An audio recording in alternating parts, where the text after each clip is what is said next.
Shalom Aleichem for Chag HaPurim, for the day of Purim. Mishnah Yomi is in chapter 9 of Nedarim, Mishnah Vav. Potchin b'yamim tovim u'b'shabbatot. We can open a neder for someone based on the vow's effect on Yom Tov, holidays, hint, hint, and Shabbatot, and Shabbos also. The Barner explains he made a vow to fast or to refrain from meat for a certain period of time, and that period of time includes a holiday, such as Purim, or a Shabbos. We could tell him, listen, it's a mitzvah to eat meat on these days. Now, days that have simcha, the Gemara comments, you should also eat meat and drink wine. In simcha, b'loi basar v'yayin. You have to have some meat and wine to have a real simcha. Simcha is not merely an emotion, it's also a physical effect on the body through the gifts Hashem has given us, namely meat and wine.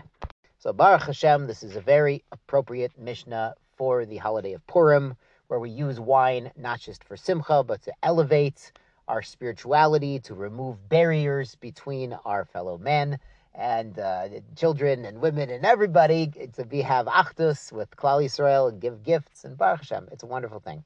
So the Mishnah goes on. Barishona, originally, hayu orim. They said about this halacha, otana yamim, those very days, mutarin. That's when he's allowed. So he made a vow against wine or against meat, so we'll allow him on Shabbos, we'll allow him on Yom Tov, on a holiday. Ushar kalim misurim. But the weekdays, his vow is still effective. Ad Shabbat Rabbi Akiva, until Rabbi Akiva came along, and he changed this. He says, v'limed, and he taught, she'neder shehutar miksato, hutar kulo. A vow, shehutar miksato, that it's partially released, even released once a week, hutar kulo, it's entirely released. Now Mishnah Zayin explains another way this works. Ketzad, how do we use this rule of Rabbi Akiva? Amar konam, he made a vow, she'eni nehene lekulchem, I'm not going to have hana from all of you. And he's with a group of guys. He's pointing to a bunch of guys.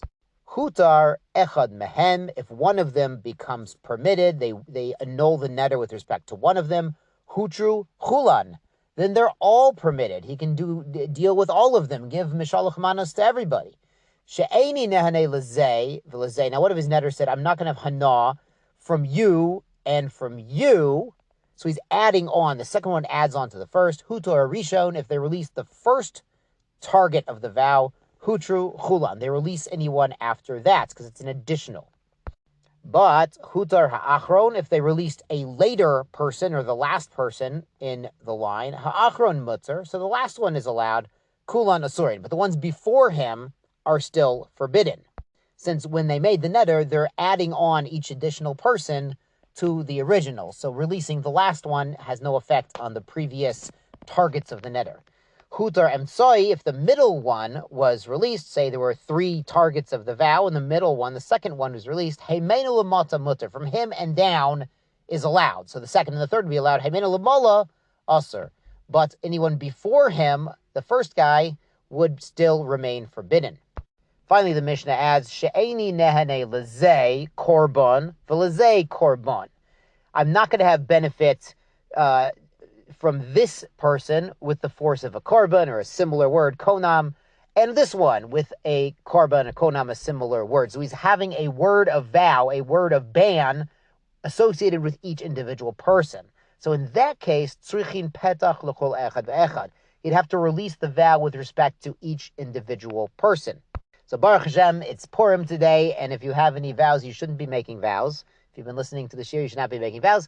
But any hardness of the heart you have against your fellow Jew, today is the day to let it go and to be together with Achdus and Simcha. Chag Sameach, sei gesund.